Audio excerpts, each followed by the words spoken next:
अस्सलाम वालेकुम नाज़रीन, मैं हूं आपकी मेजबान मोना खान आपकी शो रियल पाकिस्तानी के साथ। जी नाज़रीन, आज की रियल पाकिस्तानी एक प्रोमिनेंट पर्सनालिटी है, एजुकेशनिस्ट है, एनालिस्ट हैं and I must say social worker भी हैं, क्योंकि इनका सारा फोकस हमारे बच्चे हैं, एजुकेशनल सिस्टम है। ये खुद भी वाइस प्रेसिडेंट हैं all Pakistan private school federation के। और इनका जो फोकस है, जिस तरह से मैंने कहा, हमारे बच्चे हैं, एजुकेशनल सिस्टम है, और अपने इस डेजिग्नेशन के साथ कई अच्छे और बेहतर इकदाम भी कर चुके हैं स्कूल्स के हवाले से, बच्चों के हवाले से। तो आज के my real Pakistani one and only Akhtar RI साहब हमारे साथ मौजूद होंगे। जी नाज़रीन, आज के हमारे रियल पाकिस्तानी मोहम्मद अख्तर आरआई साहब हमारे साथ मौजूद हैं। हम उन्हें वेलकम करते हैं। अस्सलाम वालेकुम सर, कैसे हैं? वालेकुम अस्सलाम। Thank you so very much, आपने टाइम निकाला है। और मैं बहुत सारी चीज़ें जो आपकी अहम जिम्मेदारी हैं, आप खुद भी वाइस प्रेसिडेंट हैं all Pakistan private school federation के, जो माशाल्लाह इतनी बड़ी फेडरेशन का नाम है। और तो मैं पूछ रही थी क्योंकि हमें बहुत सारी ऐसी चीज़ें होती हैं, जानकारी नहीं होती, इन्फॉर्मेशन स्पेशली पेरेंट्स को नहीं होती, उनको पता ही नहीं होता कि भाई स्कूल में सेफ्टी मेजर्स रखने भी बड़े ज़रूरी हैं। और आम तौर पे हम अपने एजुकेशनल सिस्टम, उसके करिकुलम, दीगर चीज़ों पे इतने फोकस्ड होते हैं जो स्पेशली बच्चों की जान के हवाले से उस पर फोकस ही नहीं कर पाते। जी देखिए, जहाँ तक प्राइवेट स्कूल्स की जब आप बात करेंगे तो वहाँ पर उनके जो मिनिमम नीड्स होती है उसको पूरा किए बगैर रेगुलेटरी बॉडी रजिस्टर नहीं करती, क्योंकि अब ये सूबाई सब्जेक्ट है एजुकेशन, तो तमाम सूबों में रेगुलेटरी बॉडीज़ मौजूद होती हैं और वो इंस्पेक्शंस करती हैं। उसके बाद जो है उसको जो है रजिस्ट्रेशन सर्टिफिकेट देती हैं। उसके बाद वो बोर्ड के साथ भी एफिलेटेड हो जाते हैं। बात यह है कि जहाँ तक गवर्नमेंट स्कूल्स का जो कॉन्सेप्ट है वहाँ तो एक डिफरेंट सिचुएशन है ना, क्योंकि वहाँ बिल्डिंग्स हैं नहीं हैं, पीने का पानी है नहीं है। यहाँ पर तमाम बुनियादी सहूलियात जो है प्राइवेट स्कूल्स में पहले प्रोवाइड कर दी जाती हैं, जिसमें सेफ्टी के तमाम जो भी बेसिक नीड्स हैं वो पूरी करनी होती हैं, तभी जाके रजिस्ट्रेशन पॉसिबल होती है। बेसिक नीड्स होती क्या, आप ये बताएं। देखिए, बेसिक नीड्स तो देखिए, सबसे पहले तो क्या अकोमोडेशन, क्लासरूम्स प्रॉपर हैं, और क्या उसमें एयर, हवा का यानी कि गुज़र सफ़र है। ऐसा तो नहीं है कि बहुत हीटिंग है।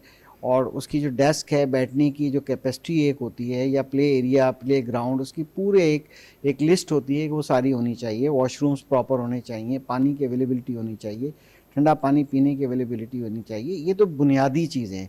मगर अगर आप देखेंगे कि उसके अंदर एयर कंडीशनिंग है या उसके और फैसिलिटीज़ हैं, लग्जरीज़ हैं, तो जो बड़े स्कूल्स होते हैं जो बहुत भारी फ़ीसें लेते हैं, वहाँ पेरेंट्स की डिमांड ऐसी होती है कि हमारे बच्चे को कंफर्ट चाहिए, फिर वो ऐड ऑन हो जाती है उसकी फ़ीसेस वगैरह। तो उसकी एग्जांपल्स मौजूद हैं। अच्छा, प्राइवेट सेक्टर का एक बड़ा कन्फ्यूजन है। आम तौर पे स्कूल्स जो प्राइवेट होते हैं वो कई टाइप के होते हैं। एक वो होते हैं जो नॉट फॉर प्रॉफिट होते हैं, ये पब्लिक को जानना बहुत ज़रूरी है। नॉट फॉर प्रॉफिट इदारे जो होते हैं वो एजुकेशन सोसाइटीज़ पहले रजिस्टर करते हैं, एक बॉडी रजिस्टर करते हैं। वो बॉडी एक वेलफेयर इम्यूनिटी का काम करना चाहती है, वो स्कूल्स कायम करना चाहती है, या ट्रस्ट एक कायम होता है, वो ट्रस्ट एजुकेशन में सर्व करना चाहता है। और नॉट फॉर प्रॉफिट की दो तीन और टाइप भी हैं। कुछ स्कूल्स फॉर प्रॉफिट होते हैं। जब फॉर प्रॉफिट होते हैं वो फिर पब्लिक लिमिटेड कंपनीज भी बन सकती हैं, वो पार्टनरशिप डीड भी बन सकती हैं, प्रोप्राइटरशिप पे भी स्कूल्स खोले जा सकते हैं। यानी एक सिंगल ओनर भी उसको schools as a business register करेगा पहले, और उसके बाद वो अप्लाई करेगा पूरा अरेंजमेंट्स करके। उसके बाद जो है वो उसकी रजिस्ट्रेशन मिलेगी, उसके बाद फिर बोर्ड के साथ एफिलिएशन मिलेगी। तो ये जो कॉन्सेप्ट है बहुत ज़रूरी है। जब हम आवाम जाती है ना खुद एडमिशन कराने एक प्राइवेट स्कूल में, तो वो जिस कम्युनिटी को सर्व करता है, सपोज उसकी फीस ब्रैकेट होती है, अगर तो एसी भी है जनाब, बड़ी कंफर्ट है, और बहुत सीटें बड़ी ज़बरदस्त हैं, और बहुत कुछ है वहाँ पर, टेक्नोलॉजी क्लासरूम में है, तो वहाँ फीस 25-30 हज़ार से कम नहीं होगी। अच्छा, ये बता दें, ये मेंशन होता है स्कूल का प्रॉफिट नॉन प्रॉफिटेबल, जो आप चीजें बता रहे हैं वो ऑलरेडी पेरेंट्स मतलब बता दिया जाता है कि ये कौन सा स्कूल है, या पेरेंट्स इन्फॉर्मेशन ही नहीं लेना चाहते। आपने कहा ना कंफ्यूजन का शिकार है, तो वो उस पर ध्यान ही नहीं देते कि आप बेसिकली के स्कूल किस बुनियाद पे खड़ा किया गया है। बिल्कुल, यही वो तवज्जो देने वाली बात है कि पेरेंट्स को चाहिए, अगर वो ज़ाहिर है कि वाइट कॉलर फैमिली से ताल्लुक़ रखते हैं, तो वो नॉट फॉर प्रॉफिट इदारा तलाश करें। रजिस्ट्रेशन सर्टिफिकेट में ये लिखा होता है। रजिस्ट्रेशन सर्टिफिकेट्स प्राइवेट सेक्टर्स को आवेज़ा करना चाहिए एक प्रोमिनेंट जगह पर, या कोई अगर देखना चाहे तो वो देख ले, पूछ ले ये सवाल कि क्या ये इदारा नॉट फॉर प्रॉफिट है। ठीक है, बहुत सी ऐसी NGOs काम कर रही हैं, वो भी नॉट फॉर प्रॉफिट हैं।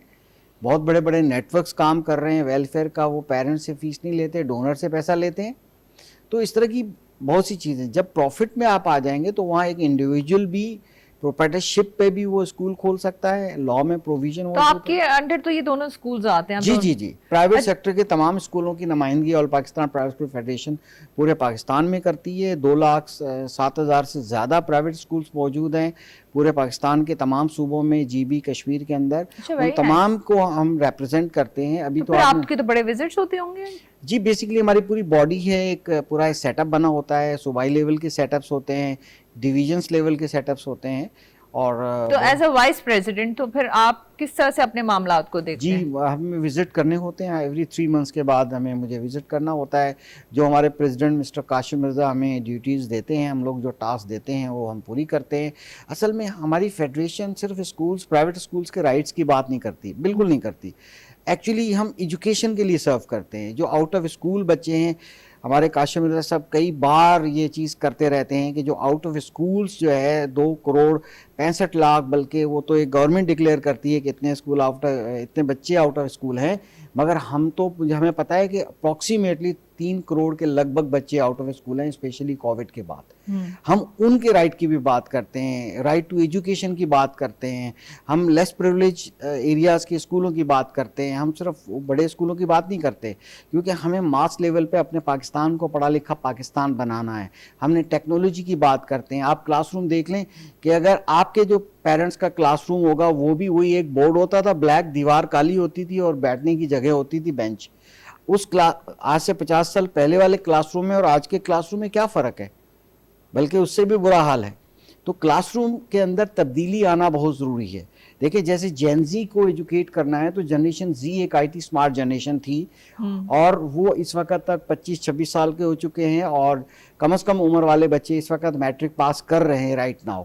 उसके बाद अल्फा जनरेशन पैदा हुई। जो जनरेशन होगी उसको उसी तरह से तालीम देने के लिए हमें एक्यूप्ड होना पड़ेगा, हमें ट्रेनिंग होनी पड़ेगी। यानी आप लोग की भी बाकायदा अकॉर्डिंगली उनकी मिजाज चीजों को रखते हुए अपग्रेड होना पड़ता है आप लोगों को। बिल्कुल, देखिए प्राइवेट सेक्टर की बहुत सी खूबियां हैं। उस एक खूबी ये है कि वो एक ongoing teacher training programme करते रहते हैं, खुद भी इन हाउस भी हो रहा होता है और उसके अलावा भी हो रहा होता है।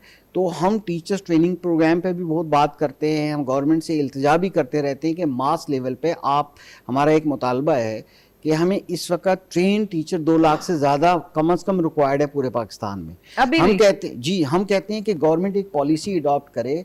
वो ये पॉलिसी है कि आप जितनी भी फॉर एग्जांपल वर्चुअल यूनिवर्सिटी है, मुझे नाम लेना चाहिए, एक पब्लिक यूनिवर्सिटी है, उसके अंदर जो एजुकेशन के एडी प्रोग्राम में या बीएस में एजुकेशन लेना चाहता है, मुल्क को सर्व करना चाहता है, अपनी स्पेशलाइजेशन एजुकेशन में करना चाहता है, उसकी फ़ीस वेव कर दे, गवर्नमेंट पे करे, ताकि हमारी ज़्यादा नई नस्ल एजुकेशन सेक्टर की तरफ आए।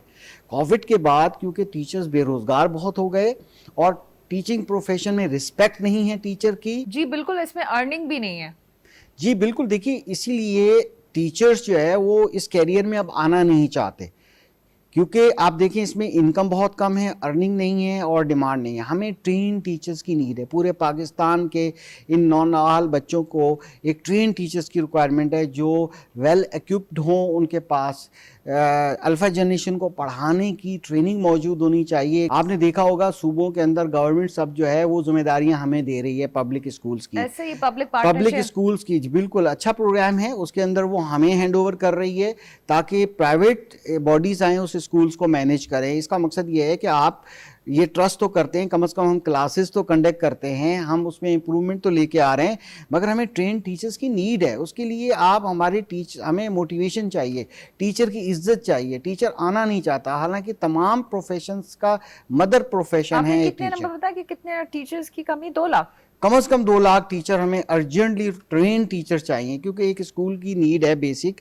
कि जब रजिस्ट्रेशन कराते हैं उसमें 50% प्लस ट्रेन टीचर का होना बहुत ज़रूरी है। अच्छा, अभी आपने गवर्नमेंट का 2-3 दफा जिक्र किया, तो I just want to know कि आप लोगों की, क्योंकि आप एक प्राइवेट बॉडी हैं, कैसे कोऑर्डिनेशन गवर्नमेंट सतह पे रहती है और किस किस तरह के लेवल पे रहती है आपस में? गवर्नमेंट सिंध गवर्नमेंट हो चाहे वो फेडरल गवर्नमेंट हो, किस तरह से रहता है? देखिए, पहले फेडरल गवर्नमेंट जो है एम्पावर ज़्यादा थी, क्योंकि जब ये सूबाई सब्जेक्ट बन गया उसके बाद फिर सूबों के लेवल पे ज़्यादा हमारी कम्युनिकेशन रहती है गवर्नमेंट्स के साथ। गवर्नमेंट्स अपना काम अच्छा कर रही हैं, मगर उनका अपना एक तरीक़ेकार है कि वो हमसे इतनी एडवाइजरी नहीं लेती। अच्छा अख्तर साहब, अभी आपने सर्व करने की बात की, अब खुद भी माशाल्लाह सर्व कर रहे हैं, चाहे वो वफाकी सतह पे हो या सूबाई सतह पे हो, क्योंकि आप सिंध चैप्टर को भी देखते हैं और फेडरेशन को भी वाइस प्रेसिडेंट भी हैं और खुद भी खिदमत कर रहे हैं, क्योंकि आपने कहा कि डेफिनेटली बच्चों के पेरेंट्स के एजुकेशन के हवाले से। तो मुझे आप ये बताएं, कितने अरसे से आप इस फेडरेशन का हिस्सा हैं, किस तरह से आप जो अपनी अहम जिम्मेदारियां हैं आप अदा कर रहे हैं, और डेफिनेटली आप खुद भी एजुकेशनिस्ट भी हैं और पेरेंट भी होंगे जिस तरह से सारे मामलात को देखते हैं, तो आपके अपने खुद के भी आप एहसास जज्बात बता सकते हैं। जी बिल्कुल, आपने बड़ा अच्छा एक डायरेक्शन दी मुझे और मुझसे पूछा। देखिए, एजुकेशन में आज भी बहुत से ऐसे लोग मौजूद हैं जो ये खिदमत जो इसको खिदमत समझते हैं, और कुछ लोग कमर्शियल भी हैं जो बिज़नेस समझते हैं, मगर जो खिदमत करना चाहते हैं वो बाहर से नज़र आ जाते हैं, उनके रवैये, उनकी बातें सब नज़र आती हैं। तो हम भी उन लोगों में से हैं जो हम चाहते हैं कि नेकी करें। देखें, हर प्रोफेशन के अंदर खिदमत और इबादत मौजूद है। अगर वो प्रोफेशन कोई भी प्रोफेशन हो, मैं तो ये कहता हूँ एक टैक्सी ड्राइवर एक मुसाफिर को एक मकाम से लेके दूसरे मकाम तक ड्रॉप भी कर दे, ये भी एक खिदमत है, बशर्ते कि वो नेक नियति से करता हो। अगर वो किराया महंगा नहीं दे सकता, अगर हॉस्पिटल पहुँचाना है तो जल्दी से बिठाए और हॉस्पिटल पहुँचा दे। तो हर प्रोफेशन में खिदमत मौजूद है, इबादत है। अब आता हूँ मैं कि हमारी जो फेडरेशन है, इसके जो हमारी मरकज़ी बॉडी है, उस बॉडी के अंदर ज़ाहिर है कि तमाम एसोसिएशंस के लोग भी मौजूद हैं। उसके एक प्रॉपर एक रजिस्टर्ड बॉडी है। इसका सिस्टम ये होता है कि इलेक्शन होते हैं, नॉमिनेशन। इलेक्शन में, यहाँ पे सॉरी इंटरप्ट करी, इलेक्शन का वोट उसको ही मिलता है जो काम करता है। एग्जैक्टली। तो अब आपने वोट लिए हैं, वोटर्स हैं आपके, और वोटर्स बड़े समझदार होते हैं आजकल के जमाने में। हमारे वोटर स्कूल ओनर्स होते हैं। एजुकेशन का अपनी आपकी कम्युनिटी से हो, वो तो ज्यादा समझदार है। जी जी, ऐसा ही है। देखें, जो स्कूल कम्युनिटी के लोग हैं जो हमें समझते हैं, वो हमें ज़ाहिर नॉमिनेशन होती है पहले, और नॉमिनेशन के बाद जब हम इलेक्शन होता है जिस दिन, तो वो वोटिंग होती है, और वोटिंग के बाद हमारी बॉडी जो है वो हर 3 साल के बाद जो है इलेक्शंस होते हैं। मैं क्योंकि एक जज्बा रखता हूँ, एजुकेशनिस्ट हूँ, सोशलिस्ट हूँ, और सोशल काम करता रहता हूँ, जो भी मुझसे हो सकता है मैं खिदमत करता हूँ। और ज़ाहिर है मेरे बच्चे तो बड़े हो गए हैं, आपने कहा कि पेरेंट भी होंगे आप और स्कूल ओनर भी होंगे आप, ज़ाहिर है कि तमाम एरियाज़ में, तो ज़ाहिर है मुझे सारे एक्सपीरियंसेस हैं। और उसके बाद मैंने अपने बच्चों को पढ़ाया, अच्छी एजुकेशन दी, मुझे बड़ा अच्छा हौसला मिला। और ये फेडरेशन की तरफ कैसे आना हुआ, और किस तरह से आप काम देखिए, करते हैं? जो किसी इंडस्ट्री में फील्ड में काम करते हैं ना, वो नज़र आने लग जाते हैं। जब नज़र आने लग जाते हैं तो फिर ऊपर से कोई ना कोई पिक करता है। पहले हम भी वोटर थे, हमने भी अपनी इंडस्ट्री के अंदर अपनी एसोसिएशंस के ज़रिए वोट दिए किसी को। फिर बाद में हमने भी कुछ अच्छे आइडियाज़ शेयर किए, अच्छी अच्छी एडवाइजेस दी। फिर उन्होंने कहा भाई आप तो बड़े काम के बंदे हैं, आप आ जाइए हमारे साथ, किसी कमेटी में शामिल हो जाइए, ये काम कर दीजिए, ये काम कर दीजिए। हमने काम वो किए। जब वो काम किए तो फिर हम आगे आए। बहुत से आइडियाज़ थे। अब देखिए, मैं अपने एजुकेशन स्कूल के अंदर भी, मैं वो भी बताना ज़रूरी समझूंगा कि हमने टेक्नोलॉजी इंट्रोड्यूस की है। जब हालांकि आपके अपने स्कूल के अंदर हम इतनी 3000 फीस लेते थे हम, आज से कोई 12 साल पहले, और उस वक़्त हमने ईच क्लास स्मार्ट क्लास बना दिया था, क्योंकि हमें पता था कि जिस जनरेशन को हम पढ़ाने जा रहे हैं वो स्क्रीन देखने वाली जनरेशन है। अब अल्फ़ा जनरेशन जो है वो स्क्रीन देखती है। अब उसको 2 साल में ही स्क्रीन देखती है, बल्कि बच्चा पैदा होता है तो वो नानी दादी को स्क्रीन वीडियो कॉल के ज़रिए दिखाया जाता है, और वो बच्चा भी यूं यूं करके देख रहा होता है। तो स्क्रीन टाइम की जो जनरेशन है वो तो आईटी स्मार्ट जनरेशन है। उसको पढ़ाने का क्या वो पुराना तरीक़ेकार होना चाहिए? नहीं। तो इसमें मेरे आइडियाज़ थे, हमने बड़ा अच्छा काम किया जो लोगों को नज़र आया। स्टेम एजुकेशन की तरफ लेकर गए। उस वक़्त लोग कहते थे ये क्या चीज़ है, और आज देखें गवर्नमेंट भी कोऑपरेट कर रही है, बोर्ड्स भी अभी स्टेम एजुकेशन, स्टीम एजुकेशन पे काम कर रहे हैं, हैंड्स ऑन लर्निंग पे काम करते हैं, थ्योरी से बाहर निकल रहे हैं, एसएलओ बेस यानी student learning outcome base education देने की कोशिश करते हैं। क्योंकि अब डिग्रीज़ की इतनी वैल्यू नहीं होगी जितनी स्किल्स की वैल्यू होगी, जितनी स्किल्स की वैल्यू आज है। तो उसमें हमारा काम ज़्यादा था मेरा, और जिसकी वजह से हमें ऊपर आ गए हम लोग। फिर लोगों ने पसंद किया, मुफ्त मशवरे बहुत ज़्यादा दिए हमने कि बेहतरी हो जाए, कैसे हम बच्चों को स्कॉलरशिप दें, कैसे कंपटीशन एग्ज़ाम्स करें, कैसे ऑर्फन को हम स्कॉलरशिप दें, कैसे हम बजट को मैनेज करें कि फ़लाह भी करें और फलाही काम भी करें और आप अपना इदारा भी चलाएं। अच्छा अख्तर साहब, क्योंकि डेफिनेटली आपकी जितनी अहम जिम्मेदारी है, तो आपने अपने टेन्योर में हर कोई अपनी एक सोच के साथ आता है ना, तो आपने कौन से ऐसे डिसीजन लिए हैं, ऐसे इकदामात किए हैं जो आप समझते हैं कि आपको खुशी है इस बात की कि अल्लाह ने ये आपके हाथों से करवाया? जी देखिए, सबसे बड़ी इम्पॉर्टेंट बात है कि जब मुझे मरकज़ी बॉडी में नॉमिनेट किया गया था, तो इलेक्शन जब हुआ तो उस वक़्त मुझे जो सिंध विंग की जो प्रेसिडेंटशिप थी वो इजाफ़ी चार्ज पे मुझे दे दी गई। यहाँ पर कोई भी वो शख्स नहीं आना चाह रहा था मेरे कंपटीशन में कि भाई आपने काम जो किया है, आपने टेक्नोलॉजी क्लासरूम में इंट्रोड्यूस की है, आपने स्टेम एजुकेशन इंट्रोड्यूस की है, आपने नॉट फॉर प्रॉफिट पॉलिसीज़ हमें बताई हैं जिसमें हमें प्रॉफिट मेकिंग भी नहीं करनी और हमें एक स्किल बेस्ड एजुकेशन प्रोवाइड करनी है। तो इस तरह की कई हमने एक्टिविटीज़ स्कूल्स के अंदर जो की, जिसकी वजह से हमारे ये जो पसंदीदगी जो है वो ज़्यादा बढ़ी, जिसकी वजह से मुझे प्राइवेट स्कूल्स के लोगों ने पसंद किया। यस, क्योंकि ये एक ओपन एसोसिएशन होती है, इसमें बहुत से लोग हिस्ब इख्तलाफ भी होते हैं। कुछ एसोसिएशन के इरादे कुछ और होते हैं, उनके मकासद कुछ और होते हैं। वो मकासद मैंने पूरे नहीं किए कि किसी इदारे से कोई चीज़ करवा के देनी है या कुछ मामलात करने हैं, हम वो चीज़ नहीं करते थे। हम ज़्यादा तवज्जो पेरेंट्स की तरफ देते थे, तालीम की इम्प्रूवमेंट के लिए देते थे, आउट ऑफ स्कूल्स को बच्चों को लाने के लिए देते थे। आफ्टर स्कूल हमने बहुत से कैंपसेस के अंदर वोकेशनल और टेक्निकल ट्रेनिंग देना शुरू की, जैसे जर्मनी में होता है, जैसे वोकेशनल ट्रेनिंग, ताकि बच्चे जब मैट्रिक इंटर करके सिर्फ थ्योरी का एक सर्टिफिकेट लेके ना जाए, साथ में स्किल सीख ले। कंप्यूटर हार्डवेयर के स्किल्स हैं, कोडिंग के स्किल्स हैं, कंप्यूटर लैब्स इस्टेब्लिश हुई, उसके अंदर हमने ये चीज़ें ऐसी की बच्चा प्रोग्रामिंग कर ले, जब स्कूल अगर जॉब ना मिले तो किसी इंडस्ट्री के अंदर चला जाए ताकि वो जॉबलेस ना हो। कल को ये नहीं है कि कोई, मैं किसी ब्रांड का नाम तो नहीं लेता, कि एज अ राइडर कोई काम ना करे। जब कुछ नहीं होता पेरेंट्स क्या करते हैं, आपने देखा होगा मुशाहिदा, कि वो एक पेरेंट्स बाइक लेके दे देते हैं बच्चे को, जब बड़ा होता है पेट्रोल भी दे रहे होते हैं, पॉकेट मनी भी दे रहे होते हैं, बाद में वो वाइट कॉलर फैमिलीज बेचारे पेट्रोल भी ऑफर नहीं कर सकते, अफोर्ड नहीं कर सकते, आजकल तो वैसे ही नहीं हो सकता। तो फिर उस बेचारे बच्चे को राइडर बनना पड़ता है, उसको डिलीवरी बॉय बनना पड़ता है, फिर थोड़ी सी मेच्योरिटी आती है। ये वाइट कॉलर फैमिलीज बहुत परेशान हो जाती हैं। वो थ्योरी वाला जो सर्टिफिकेट है किसी काम का नहीं है, या तो वो स्किल सीखे, कोई टेक्निकल चीज़ सीखे। तो हम वो स्कूल्स में हमने इंट्रोड्यूस कर दी। जो मेरे 3 साल थे उसके दौरान हमने ऐसी वर्कशॉप्स करवाई, ऐसी ट्रेनिंग्स कराई, ताकि बच्चा जो स्कूल से जब निकले ना, उसके हाथ में कोई हुनर भी होना चाहिए, कोडिंग करता होना चाहिए, ई कॉमर्स उसको आना चाहिए, मतलब और नहीं वर्ड प्रेस की से वेबसाइट बनाना उसको आनी चाहिए।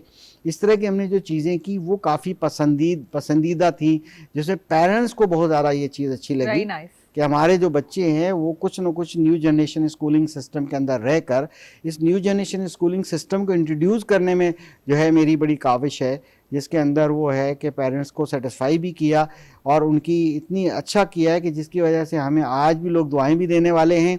और ख़ास तौर पे हमने ऑर्फन के लिए स्कॉलरशिप जो इंट्रोड्यूस किए थे वो एक बहुत नेकी का काम था। स्कूल ओनर को जाके समझाया कि आप 10% बच्चों को। अच्छा, ये प्राइवेट स्कूल्स में है कि 10%? जी बिल्कुल, लॉ है।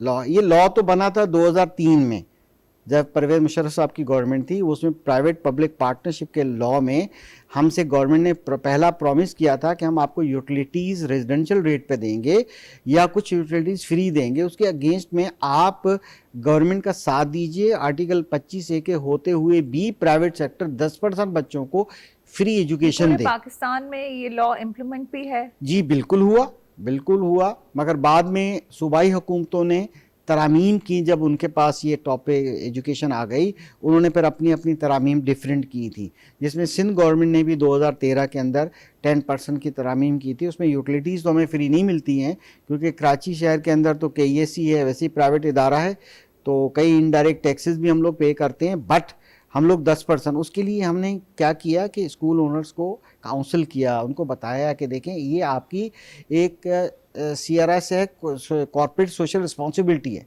कि अगर आप कॉर्पोरेट एक इदारा हैं तो this is your social responsibility कि आप भी कंट्रीब्यूट करें, मगर उसकी एक पॉलिसी बनाने में हमने मदद की, क्योंकि वो गवर्नमेंट हमें डिक्टेट नहीं कर सकती कि आप इस बच्चे को दे दें जिसकी पर्ची आ जाए, जिसका कोई सिफारिश आ जाए उसको आप दे दें, ऐसा नहीं है। उसका हमने एक रूल्स मेरिट पे बच्चों को बनाए कि सबसे पहले ऑर्फन बच्चे होंगे, यानी यतीम का हक पहले है। अगर वो काबिल बच्चा है और उसको कमाने वाला सरपरस्त नहीं है तो उसकी तालीम कैसे पूरी होगी। तो हमारे प्राइवेट स्कूलों ने ये भी हमारी डिमांड पूरी की और उन ऐसे यतीम बच्चे बहुत पढ़ रहे हैं, आगे बढ़ रहे हैं। हमने फिर एक और चीज़ की कि जो टॉपर बच्चा होता है, जो अच्छा रिजल्ट लेकर आता है, उसको भी आप काबिलियत की बुनियाद पे स्कॉलरशिप दें। अच्छा अख्तर साहब, ये बड़ी ज़बरदस्त आपने बात की, बल्कि करवाई भी सही। और मैं चाहूँगी कि आपने ज़िंदगी में कोशिश तो यही की है, डेफिनेटली हमारे एजुकेशनल इंस्टीट्यूशन, हमारा सिस्टम कुछ बेहतर हो सके और ये मिल के काम करने की ज़रूरत है। तो हमारे देखने वालों के लिए, पेरेंट्स के लिए, बच्चों के लिए क्या पैगाम देंगे आप? देखिए, हम ये चाहते हैं कि पाकिस्तान का हर बच्चा पढ़ा लिखा बच्चा हो, आईटी स्मार्ट बच्चा हो। जो पैदा ही आईटी स्मार्ट बच्चे हुए हैं, इनको पढ़ा लिखा पाकिस्तान और डिजिटल पाकिस्तान बनाने में, क्योंकि ये यूथ बनेगी कल, आज का जो बच्चा है वो कल की नौजवान नस्ल है। हमारा मुल्क जो है सबसे ज़्यादा यूथ वाला मुल्क है, और जो ब्रेन होने के खदशात थे, अब इंशाल्लाह हमारा ब्रेन यहीं रहेगा और ये इतना काबिल बनेगा कि पाकिस्तान, अब आपने देखा कि टेक्नोलॉजी में अभी हाल ही के अंदर जो वॉर हुई थी उसमें टेक्नोलॉजी के कारनामे आप देख लीजिए।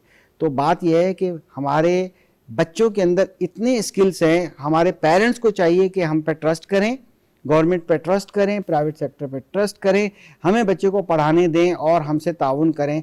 स्क्रीन टाइम थोड़ा कम करें प्लीज़। आप बच्चे को दूध पिलाते हैं, खाना खिलाते हैं, स्क्रीन सामने रख देते हैं, उसको कम कीजिए, उसमें बड़ी एडिक्शंस हो जाती हैं। आपका साथ आपके बच्चे का फ्यूचर बना सकता है। बहुत अच्छी बात की। और डेफिनेटली आप तो आजकल के बच्चों को समझते ही हैं, और बच्चे तो वही है, मैं तो कहती हूँ हमारे पेरेंट्स हैं क्योंकि वो जिस तरह से बात करते हैं ना, वो हमसे सवाल करते हैं। अब हम बच्चे से सवाल नहीं कर सकते। Thank you so very much आपके वक्त के लिए, हमारी बहुत सारी दुआएं आपके लिए। थैंक यू जी। नाज़रीन, ये थे हमारे रियल पाकिस्तानी मोहम्मद अख्तर अराई साहब। आपने इनकी गुफ्तगू सुनी और इन्होंने बड़ी ख़तरनाक और परेशान कुन एक जो बात बताई है कि 2 लाख हमारे जो टीचर्स की कमी है हमारे सिस्टम में, एजुकेशनल सिस्टम में। तो प्लीज़ आप देखने वालों से यही दरख्वास्त है कि जो लोग हैं, हमारे जो बच्चे हैं, यूथ हैं, वो इस प्रोफेशन में ज़रूर आए। और एक दरख्वास्त मुझे पेरेंट्स से भी है कि अपने बच्चों की ऐसी तरबियत करें, क्योंकि देखें तरबियत और ये बेसिक जो चीज़ें हैं वो अपने घर से ही स्कूल लेके जाते हैं। अपने उस्तादज़ा की इज़्ज़त करें, उस्ताद की इज़्ज़त करें, और ये काम जो है ना हम सब ने अपने बच्चों को सिखाना है, गाइड करना है। वो बच्चे ही हैं, वो हम ही बताएंगे उन्हें कि बेटा ये उस्ताद हैं और आपने इनकी इज़्ज़त करनी है। इसी बात के साथ अपना बेहद ख्याल रखें। मुझे मोना खान को इजाज़त दें। पाकिस्तान जिंदाबाद।